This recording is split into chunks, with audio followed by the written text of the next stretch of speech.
अस्सलाम वालेकुम dear students. आज हम पेपर स्कीम डिस्कस करने जा रहे हैं सेकेंड ईयर की जो फिज़िक्स की पेपर स्कीम है या पेयरिंग स्कीम है, वो वही स्कीम है जो ऑलरेडी है, पिछली स्कीम ही है। स्कीम में कोई चेंजिंग नहीं हुई, ना तो पेपर पैटर्न चेंज हुआ है फिज़िक्स का सेकेंड ईयर का, और ना सेकेंड ईयर की पेयरिंग स्कीम चेंज हुई है। तो हम पेयरिंग स्कीम को एक दफ़ा और देख लेते हैं ताकि हमें कन्फर्म हो जाए। तो यहाँ ये सामने हमने टेबल बनाया है, यहाँ हमने चैप्टर्स लिखे हैं और उसके आगे हमने उसके MCQs, short questions, long questions और टोटल मार्क्स भी लिखे हैं। तो सबसे पहले चैप्टर नंबर 12 जो है, इसमें से 2 MCQs आ रहे हैं, 13 में से 1 आ रहा है, 14 में से 1 आ रहा है। तो आप ये देख सकते हैं कि किस चैप्टर में से कितने कितने MCQs आ रहे हैं। उसके बाद अगर हम बात करें शॉर्ट क्वेश्चंस की, तो चैप्टर नंबर 12 में से 4 शॉर्ट क्वेश्चन है, 13 में से 3 शॉर्ट क्वेश्चन हैं, 14 में से 4 शॉर्ट क्वेश्चन हैं, 15 में से 4 शॉर्ट क्वेश्चन हैं, और इस तरह से ये शॉर्ट क्वेश्चन हैं। उसके बाद लॉन्ग क्वेश्चन जो है, ये एक लॉन्ग क्वेश्चन है, इसका मतलब कंप्लीट लॉन्ग क्वेश्चन नहीं है, इसका मतलब है एक पोर्शन। आपको पता है कि फिजिक्स के पेपर में लॉन्ग क्वेश्चन के 2 पोर्शन होते हैं, एक उसका थ्योरी वाला पोर्शन होता है और एक उसका न्यूमेरिकल वाला पोर्शन होता है। तो जो थ्योरी वाला पोर्शन होता है उसमें वो जो कम्बिनेशन बनता है 2 चैप्टर्स का, किसी एक चैप्टर में से एक थ्योरी वाला पोर्शन आ जाता है और किसी एक में से एक न्यूमेरिकल आ जाता है। तो यहां जो एक लिखा हुआ है इसका मतलब है एक पोर्शन, या वो थ्योरी भी हो सकती है और न्यूमेरिकल भी हो सकता है। तो इस तरह से अगर हम हिसाब लगाएं तो जो चैप्टर नंबर 12 है इसमें कम से कम 13 मार्क्स का पेपर आ सकता है और ज्यादा से ज्यादा 15 मार्क्स का। ठीक है, कम से कम 13 मार्क्स का पेपर उस सूरत में आएगा अगर चैप्टर नंबर 12 से न्यूमेरिकल आए, और अगर चैप्टर नंबर 12 से थ्योरी वाला पोर्शन आएगा तो फिर इसमें से 15 मार्क्स का पेपर आएगा।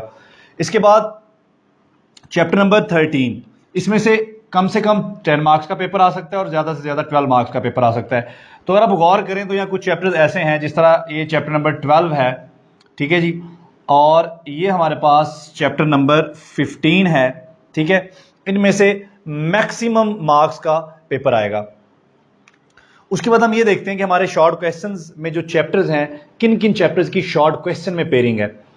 तो सबसे पहले क्वेश्चन नंबर 2, ये सबसे पहला लॉन्ग क्वेश्चन है, इसका नाम है क्वेश्चन नंबर 2।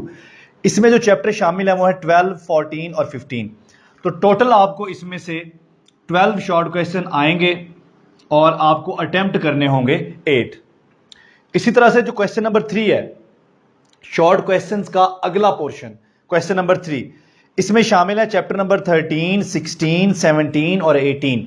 इन सब में से 3-3 शॉर्ट क्वेश्चन आने हैं। तो टोटल आपको 12 शॉर्ट क्वेश्चन आने हैं और आपको इसमें से भी 8 शॉर्ट क्वेश्चंस अटेम्प्ट करने होंगे। ठीक है जी। इसी तरह से जो क्वेश्चन नंबर 4 है, यानी कि शॉर्ट क्वेश्चंस का तीसरा पोर्शन, इसमें 3 चैप्टर शामिल है, 19, 20 और 21। तीनों में से 3-3 शॉर्ट क्वेश्चन आने हैं। तो टोटल आपको यहां से 9 शॉर्ट क्वेश्चन आने हैं और अटेम्प्ट आपने कितने करने हैं, 6। तो यूं टोटल आपको 33 शॉर्ट क्वेश्चन आने हैं और अटेम्प्ट आपने करने हैं उसमें से 33 आने हैं, सॉरी, और 22 अटेम्प्ट करने हैं। उसके बाद लॉन्ग क्वेश्चन को देख लेते हैं। पहला लॉन्ग क्वेश्चन जो है वो है क्वेश्चन नंबर 5, ये चैप्टर नंबर 12 और 13 में है। उसके बाद अगला लॉन्ग क्वेश्चन 14 और 15 से है, अगला लॉन्ग क्वेश्चन 16 और 18 से है, अगला लॉन्ग क्वेश्चन 17 और 18 से है, और लास्ट लॉन्ग क्वेश्चन 20 और 21 से है। यहां मैं आपको एक दफा फिर बताता चलूं कि किस चैप्टर से थ्योरी आनी होती है। ये 2 चैप्टर्स का कॉम्बिनेशन है, 2 चैप्टर मिला के एक लॉन्ग क्वेश्चन बन रहा है, और लॉन्ग क्वेश्चन में 2 पोर्शन है, एक थ्योरी और एक न्यूमेरिकल है। ये बिल्कुल भी कंफर्म नहीं है कि किस चैप्टर में से थ्योरी आनी है और किस चैप्टर में से न्यूमेरिकल आना है। ठीक है, इसलिए आपको तमाम चैप्टर्स के, दोनों चैप्टर्स के थ्योरी भी करनी है और न्यूमेरिकल भी करना है। ये कभी भी कंफर्म नहीं होता, एग्जामिनर की अपनी चॉइस होती है कि वो किसको थ्योरी में, किस चैप्टर से थ्योरी ले और किस चैप्टर से वो न्यूमेरिकल ले। अच्छा जी, अब ये जो मार्क्स की डिवीजन है, इसको देख के आप यहां अपनी प्रेफरेंस सेट कर सकते हैं कि किस लॉन्ग क्वेश्चन को आपको सबसे पहले तैयार करना है, किसको आपको बाद में तैयार करना है और किसको आपको एंड पे तैयार करना है। तो अगर आप चैप्टर नंबर 12 देखें और चैप्टर नंबर 15 देखें, ठीक है जी, तो ये जो दोनों पोर्शंस हैं, ये वाला लॉन्ग क्वेश्चन और ये वाला लॉन्ग क्वेश्चन, इनको आप सबसे पहले तैयार करें। ठीक है जी, उसके बाद फिर आप ये वाला लॉन्ग क्वेश्चन तैयार करें, उसके बाद आप ये तैयार करें और एंड पे आप ये वाला लॉन्ग क्वेश्चन तैयार करें। तो अपनी प्रेफरेंस आपने इस तरह से सेट करनी है कि सबसे पहले आप चैप्टर नंबर 12, 13 और उसके बाद 14, 15, इस तरतीब से आप अपने लॉन्ग क्वेश्चंस को तैयार करें। Thank you.